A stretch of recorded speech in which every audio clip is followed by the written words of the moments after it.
कृष्णे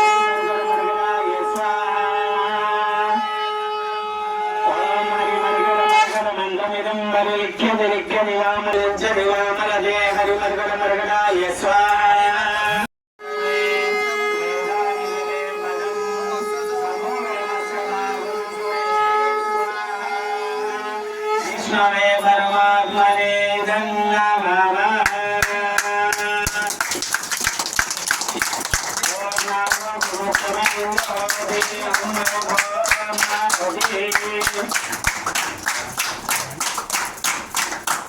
ఈరోజు తిరుమల తిరుపతి దేవస్థానం ఏదైతుందో 1715లో స్టార్ట్ అయి సుమారుగా 309 సంవత్సరాలుగా లడ్డూ ప్రసాదాలు ఇవ్వడం జరుగుతుంది.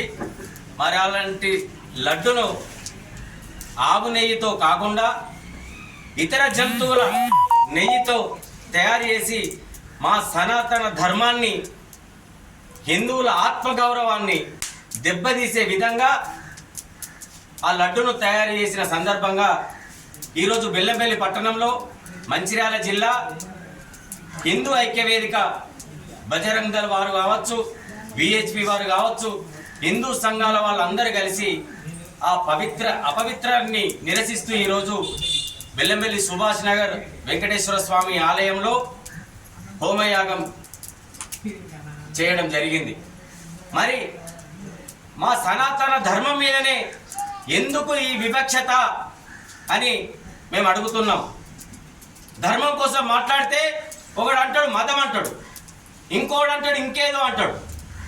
మరి ఈ సెక్యులర్లకు నేను అడుగుతున్నా, వేరే ధర్మాల కోసం మాట్లాడే దమ్మున్నదా?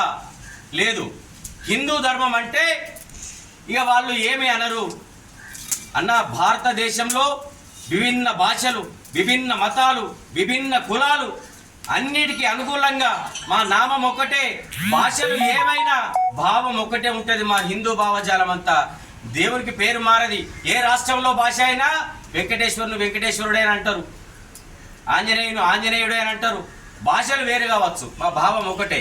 మేము చాలా శాంతపరులం, ఎవరిని కూడా హక్కున చేర్చుకుంటాం. అలానే మా ఆత్మాభిమానాల జోలి కాస్త మాత్రం సహించేది లేదు. ఎప్పుడు పడితే వాడు మా సనాతన ధర్మం అంటే నోటికి వచ్చినట్టు లడ్డే కదా, అరే లడ్డే కదా అని హేళన చేసుడేందయ్యా.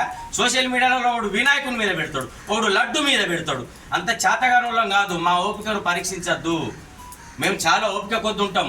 ఒకవేళ కట్టలు తెచ్చుకొని వస్తే మమ్మల్ని ఆపే తరం ఈ దేశంలో కాదు, ఎక్కడ కూడా ఉన్నది. పాశ్చాత్య దేశాలు నా దేశ సంస్కృతిని గౌరవిస్తుంటే ఇక్కడున్న కొంతమంది మూర్ఖులు ఈ దేశ సంస్కృతిని కించపరిచే విధంగా చేస్తున్నారు. అలాంటి వాళ్ళను మేము క్షమించాం, ఎంతటికైనా తెగిస్తామని చెప్పి మా సనాతన ధర్మం జోలికి వస్తే సహించేది లేదు. మాది ధర్మం, మాది మతం కాదు, మా జీవన